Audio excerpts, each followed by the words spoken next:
Hello, কই তুমি?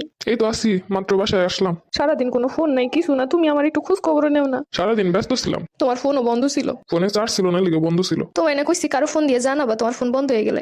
তোমার লাগে এখন মানুষের কাছ থেকে ফোন ধার করে ফোন দিমু। তুমি আমার লাগে এরকম করো কেন? খালি তো কই আসো কি করে এইটুকুই জানাবা। তা আমি তো বাইসে আছি, এটা তো জানোই, আবার জানানো কি আছে। এটারে ভালোবাসা কয় না। তুমি আমার ভালোবাসার কোনোদিনও মূল্য দিলা না। খাবার খাইতে রাখতেছে, পরে ফোন দিমু। তুমি সবসময় এরকম ফোন কাইটা দাও কথার মাঝখানে। ও আমার ভালোবাসা কোনোদিনও বুঝবো না, সবসময় আমার অবহেলা কইরা যাইতাছে। এমনই যখন করবো তাহলে কি লেগে আমার এত ভালোবাসা দেখাইছিল, এত স্বপ্ন দেখাইছিল। আমি তোর মায়ে আটকে গেছি এখন। 2 ঘন্টা হয়ে গেছে, এখন একটাবার ফোন দিলা না। খাবার খাই ফ্রেশ হয়েছি মাত্র। আচ্ছা এটা কথা বলো তো, তোমার কি শুধু আমারই সময় দিতে সমস্যা? তো এই যে সময়গুলো দিতেছি, কারই দিতেছি। আচ্ছা কালকে একটু দেখা করতে পারবা? আমার সময় নেই দেখা করার, অন্য কাজ আছে। তোমার আমার জন্য কোনো সময়ই নেই, আমি জানি তো। তাহলে সম্পর্ক রাখছো কেন? ভেঙে ফেলাও। তুমি এইটাই চাইতেছো তাই না? চাইতেছি কিনা তো তুমি জানো, তুমি তো কও। দেখছো তুমি সার বাও না আবার রাগ বাও না। আচ্ছা সাইডে দিলাম, আমার এত প্যারা আর ভালো লাগে না। সত্যি সত্যি আর কোনোদিন আমি ফোন দিব না তোমার কাছে। দিও না, দিতে কইছে কেটা? তুমি ভাইবো না প্রতিবারের মতো আবার আমি তোমার কাছে ফোন দিব সাইদা সাইদা। তা আমি কি তোর একবার